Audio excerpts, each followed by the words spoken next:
बिस्मिल्लाहिर्रहमानिर्रहीम। नाज़रीन अस्सलाम वालेकुम, मैं हूँ इमरान वसीम। नाज़रीन, ख़बर यह है कि इमरान ख़ान का नाम धमकी की अलामत बन गया है। एक जगह पर यह तजवीज़ पेश की गई कि आप इमरान ख़ान का नाम लें और अपना काम निकलवा लें। अब यह इमरान ख़ान का नाम धमकी की अलामत बन जाना क्या मामला है, एक तो इस ख़बर की डिटेल आपके साथ हम शेयर करेंगे। इलेक्शन कमीशन से एक बड़ी अहम ख़बर है, तहलका खेज़ ख़बर है, उसकी तफसीलात भी आपके साथ हम शेयर करेंगे। और फिर हम बात करेंगे कि बंदूक तो इस्टेब्लिशमेंट की, लेकिन मौलाना फजल रहमान क्यों निशाना है, इस पर भी हम बात करेंगे। और फिर काजी फ़ाइज़ ईसा तो क्लियर हैं, लेकिन जस्टिस जहांगीरी क्यों क्लियर नहीं हो सके, इस पर भी हम बात करेंगे। कुछ दीगर ख़बरें भी हैं, उनकी तफसीलात भी आप नाज़रीन की खिदमत में पेश करने जा रहे हैं। तो पहली ख़बर जो नाज़रीन है, जो मुजवज़ा आइनी तरमीम का मामला है, उस पर नाज़रीन सुप्रीम कोर्ट में आज तीसरी डेवलपमेंट हुई है। तीसरी डेवलपमेंट नाज़रीन ये है कि जो तहरीक इंसाफ के रहनुमा हैं अज़हर सदीक़ साहब, और जो अपोजिशन लीडर हैं PTI के पंजाब असम्बली में अहमद ख़ान, और सिविल सोसाइटी तंजीम के सदर हैं अब्दुल्ला मलिक। अब ये अब्दुल्ला मलिक नाज़रीन कौन हैं? अज़हर सदीक़ को आप जानते हैं और अपोजिशन लीडर पंजाब असम्बली को आप जानते हैं। अब्दुल्ला मलिक कौन है? ये नाज़रीन अब्दुल्ला मलिक वो हैं जिनकी अहलिया की जानिब से जो सुप्रीम कोर्ट के जज हैं जैसे सरदार तारिक मसूद, उनके ख़िलाफ़ एक रेफरेंस दायर किया गया था। और वो रेफरेंस जब सुप्रीम जुडिशल कौंसिल में समाअत हुई थी, उस रेफरेंस को कलअदम करार दे दिया गया था, उस रेफरेंस को खारिज कर दिया गया था। लेकिन वो रेफरेंस कैसे आया, जैसे तारिक मसूद के ख़िलाफ़, क्योंकि उन दिनों जस्टिस नकवी के ख़िलाफ़, जिनके नाम के साथ अब हम जस्टिस भी इस्तेमाल नहीं कर सकते, मज़ाहिर नकवी के ख़िलाफ़ रेफरेंस चल रहा था। उस रेफरेंस के दौरान ये रेफरेंस जो है वो कहा गया कि यह काउंटर ब्लास्ट है, जो मज़ाहिर नकवी के ख़िलाफ़ रेफरेंस आया है उसको दबाने के लिए ये जैसे तारिक मसूद के ख़िलाफ़ रेफरेंस फाइल किया गया है। आपको याद होगा कि एक ज़िक्र भी किया था तारिक मसूद साहब ने एक लेटर में कि जो साबिक़ चीफ जस्टिस थे उमरता बंदियाल साहब, उन्होंने उन्हें रात को एक मरतबा कॉल की और कॉल करके कहा कि आपके ख़िलाफ़ भी रेफरेंस है और नकवी साहब के ख़िलाफ़ भी रेफरेंस है, तो मुकाएँ इस सारी चीज़ को, ख़त्म करते हैं। तो जैसे तारिक मसूद साहब ने एक जवाब दिया था जैसे बंदियाल साहब को कि मेरे ख़िलाफ़ जो रेफरेंस है मैं उसकी बात करूँगा, आप मेरा रेफरेंस जो है वो सुप्रीम जुडिशल कौंसिल में लगा लें, उस पर समाअत करके फ़ैसला करें, मेरे साथ कोई डील वाली बात ना करें, मैं अपने ख़िलाफ़ आए रेफरेंस पर किसी किस्म की डील नहीं करूँगा। तो फिर नतीजा नाज़रीन क्या निकला कि वो जो खातून अब्दुल्ला मलिक साहब की जो अहलिया थी, उनसे जब पूछा गया कि आपकी खिदमात क्या हैं, आप सिविल सोसाइटी की एक मुतहर्रिक कारकुन होने का दावा करती हैं, क्या खिदमात हैं आपकी सोसाइटी में बेहतरी के हवाले से, बुनियादी हकूक़ के हवाले से, तो जो सवालात पूछे गए थे उन सवालात का अब्दुल्ला मलिक साहब की जो अहलियाँ हैं वो जवाब नहीं दे पाई थी। लेकिन बहरहाल वो रेफरेंस जो है वो कलअदम करार दे दिया गया था और नकवी साहब का रेफरेंस मंतक़े अंजाम पर पहुँचने से पहले ही नकवी साहब सुप्रीम कोर्ट के जज के ओहदे से रिज़ाइन कर गए थे। लेकिन अल्टीमेटली उनका रिज़ाइन भी उस तरीके से एक्सेप्ट नहीं हुआ था, क्योंकि सुप्रीम कोर्ट का एक फ़ैसला आ गया था जिसमें ये डिक्लेयर किया गया था कि अगर सुप्रीम जुडिशल कौंसिल किसी रेफरेंस को टेकअप करती है और उसमें शोकास नोटिस जारी हो जाता है, तो फिर जज रिज़ाइन भी करे तो उसका रेफरेंस जो है वो इन्फ्रक्चस नहीं हो सकता, उसके ऊपर कार्रवाई हतमी नतीजे तक पहुँचेगी। तो फिर उस पर सुप्रीम जुडिशल कौंसिल ने कार्रवाई करते हुए उन्हें बरतरफ कर दिया था। बरतरफ करने की रिकमेंडेशन सदर पाकिस्तान को भेजी थी और सदर जरदारी साहब ने उस पर ऑर्डर किया था कि बरतरफ, उनको नौकरी से निकालने का किया था, जिसके बाद उनके जो मरात और जो बाकी चीज़ें थी वो भी उनको नहीं मिल सकी थी। हालांकि वो रिज़ाइन उन्होंने इसलिए किया था कि उनको पेंशन भी मिले और उनको मरात और जो पक्ष हैं वो भी मिल सकें। तो ये अब्दुल्ला मलिक साहब वो हैं। तो ये दरख्वास्त लेके आए हैं मुजवज़ा आइनी तरमीम के ख़िलाफ़ कि मुजवज़ा आइनी तरमीम जो है वो आइन के बरखिलाफ़ इसको करार दिया जाए। दोनों ऐवानों से अगर ये तरमीम पास होती है तो इसका नफाज रोका जाए और ये अदलिया की आज़ादी के मुनाफी है। पार्लियामेंट रियासत का सतून तो है, लेकिन अदलिया को कमज़ोर पार्लियामेंट नहीं कर सकती। रात के अंधेरे में यह तरामीम खुफिया तौर पर तैयार की गई। अब ये जो नाज़रीन दरख्वास्त दूसरी आई है अपनी नौयत की मुजवज़ा आइनी तरमीम के ख़िलाफ़, पहले वो आबिद ज़ुबैरी साहब लीगल एक्सपर्ट हैं, कॉन्स्टिट्यूशनल एक्सपर्ट हैं, टीवी पे प्रोग्राम में आप उनको देखते हैं, टॉक शोज़ में आप उनको देखते हैं। PTI के एक नामवर वकील, ये जो दरख्वास्तें आ रही हैं ना मुजवज़ा आइनी तरमीम के ख़िलाफ़, PTI के एक नामवर वकील से जो इमरान खान साहब के वकील हैं, उनसे मैंने ये सवाल किया कि एक दरख्वास्त तो आप भी लेके आए थे मुजवज़ा आइनी तरमीम के ख़िलाफ़, आपने क्यों फ़ाइल नहीं की?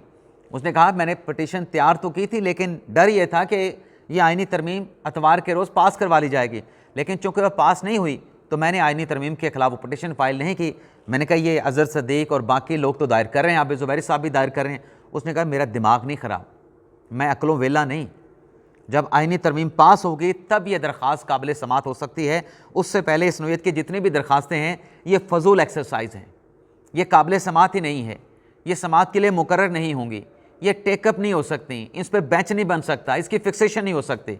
लेकिन बहरहाल बड़े बड़े कानूनदान हैं, बड़े बड़े नाम हैं, इस तरह की दरख्वास्तें ला रहे हैं और सुप्रीम कोर्ट में दायर की जा रही हैं। एक तो नाज़रीन ये मामला है। इसके अलावा नाज़रीन आज सुप्रीम कोर्ट में PB14 बलूचिस्तान का सूबाई हल्का है जिसमें जीते थे नून लीग के उम्मीदवार मोहम्मद खान लैड़ी, और यहाँ पे जो कैंडिडेट थे इनके मुखालिफ पाकिस्तान तहरीक इंसाफ करीब करीब भी नहीं थी। यहाँ पर थे पीपल्स पार्टी के गुलाम रसूल ने कोई धांधली का इल्ज़ाम लगाया, फार्म 45 का इल्ज़ाम लगाया कि हमारे पास फार्म 45 है और 7 हल्कों में दोबारा रीपोलिंग का इशू था। तो उस पर रीपोलिंग वगैरह का जो मामला था वो चलता हुआ आज सुप्रीम कोर्ट में आया। तो काजी फायसर साहब, जैसे मैंने थंबनेल पे लिखा कि क्लियर हैं, तो काजी साहब ने कहा कि जब डब्बे खुल गए, जब जो इलेक्शन हुआ है उसमें डब्बे खोल के वोट गिन लिए गए दोबारा, तो फिर फार्म 47, 45 की क्या हैसियत रह जाती है। इस पे दरख्वास्त गुजार के वकील ने इल्ज़ाम लगाया कि दरअसल जो प्रिजाइडिंग अफसरान थे वो हमारे ख़िलाफ़ थे। उस पर फिर जज साहब ने कहा, नईम अख्तर अफ़गान साहब ने, कि आप जिन प्रिजाइडिंग ऑफिसर पे नाम लगा रहे हैं, जब वो गवाह बुलाए गए तो गवाह तो उस प्रिजाइडिंग ऑफिसर का नाम नहीं बता सका। ना सिर्फ आपका गवाह उस प्रिजाइडिंग ऑफिसर का नाम नहीं बता सका, वो अपने आप को ये भी साबित नहीं कर सका कि वो पोलिंग एजेंट था। तो आपकी बात को कैसे मान लें। और फिर ये भी कहा गया नईम अख्तर अफ़गान की तरफ से कि ये मफरूज़ों पे यहाँ पे बात नहीं होनी, ये असल रिकॉर्ड और हक़ाइक़ के साथ चीज़ें अब अदालत के रिकॉर्ड पे आ चुकी हैं। तो ये जो अपील थी नून लीग के उम्मीदवार के खिलाफ, इसको डिसमिस कर दिया गया। और काजी फैसल साहब ने यह भी कहा कि असल जो शवाहिद होते हैं, ये जो फार्म 45, फार्म 47 कहा जाता है, जब डब्बा जो बैलेट बॉक्स है वो खुल जाता है, उसमें असल जो होते हैं शवाहिद होते हैं वो वोट होते हैं।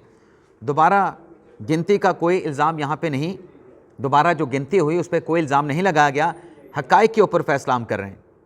और फिर काजी फैसल ने यह भी कहा कि आप पोलिंग प्रिजाइडिंग ऑफिसर के ऊपर इल्ज़ाम लगा रहे हैं, उसकी आपके साथ दुश्मनी भी हो, लेकिन वोट तो चेंज नहीं हो सकता, वोट को तो आप नहीं बदल सकते।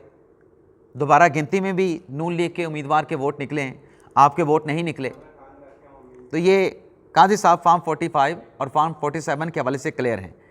लेकिन नाज़रीन जंगीरी साहब क्यों अनक्लियर हैं, इस पर भी आते हैं। लेकिन इस पर आने से पहले नाजरीन, बल्कि चले जंगीरी साहब वाला बात पहले आपके साथ डिस्कस कर लेते हैं। मौलाना साहब वाली बात पर आने से पहले आज नाज़रीन आमिर फ़ारूक साहब ने, जो जस्टिस जंगीरी इस्लामाबाद के 3 हल्कों के ट्रिब्यूनल की जो सदारत कर रहे थे, इस्लामाबाद के 3 हल्कों में जो PTI ने धांधली का इल्ज़ाम लगाया, नून लीग के MNAs जिसमें तारिक फजल चौधरी हैं, अंजम अकील ख़ान हैं और एक राजा खुर्रम नवाज़ हैं, तो वो केस चला गया इलेक्शन ट्रिब्यूनल में और वहाँ पे जज साहब थे तारिक जंगीरी साहब ने फार्म 45 मांगना शुरू कर दिए। नून लीग के लोगों ने, उम्मीदवारों ने एतराज़ उठाया कि पहले ये जो इलेक्शन पटिशन फाइल हुई हैं इसका जायज़ा तो ले लें, ये काबिल समात है या नहीं, मुकर्रर मयाद में फ़ाइल भी हुई है या नहीं, ये आप सुन भी सकते हैं या नहीं।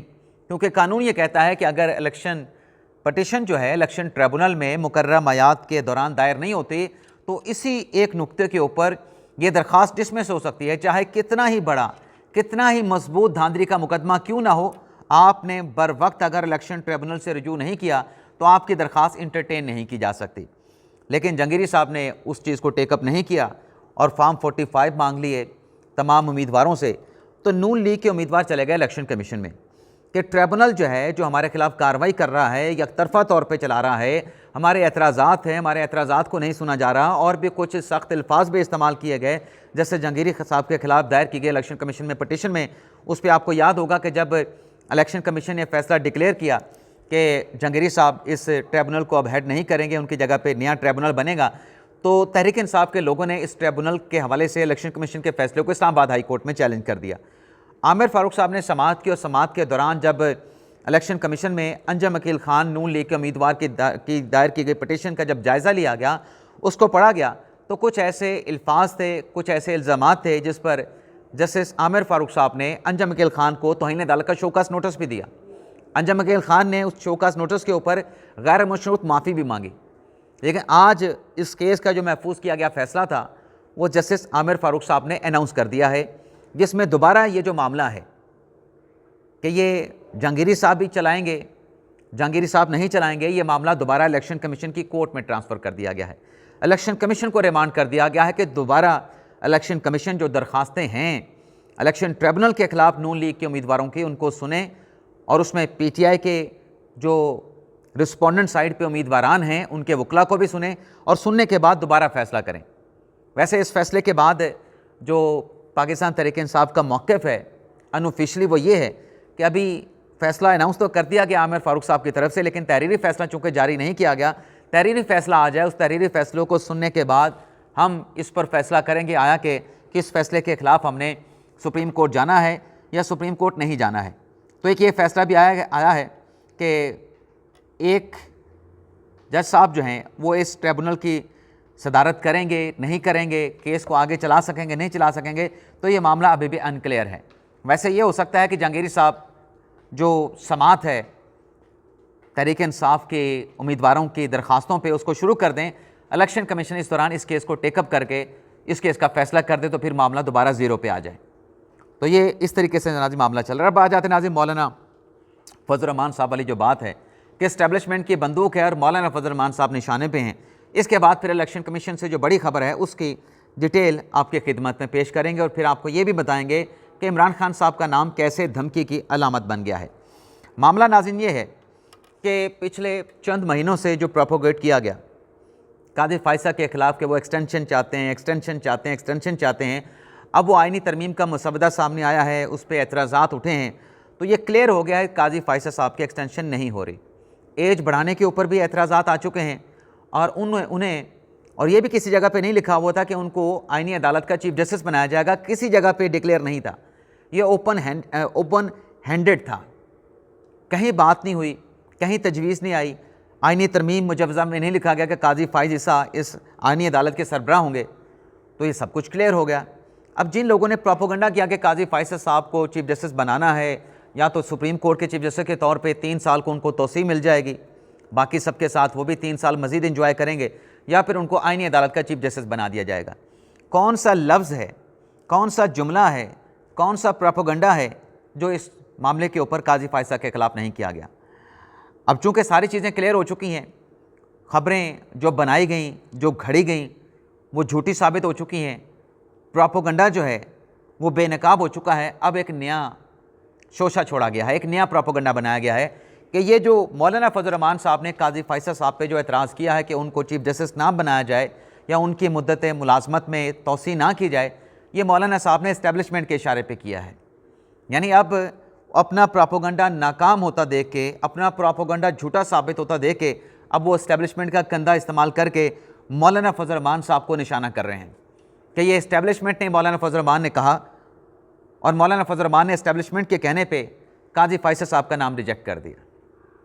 अब नाज़रीन, ये जो इस किस्म की चीज़ें चलती हैं, इस पे जब बात होती है कि यार ये झूठी खबरें हैं, झूठा प्रोपोगंडा है, मंतक के साथ कोई बात कर लें, हक़ाइक़ के साथ कोई बात कर लें, लेकिन आप देख लें कि कैसे धड़ाधड़ ये प्रोपोगंडा बिका।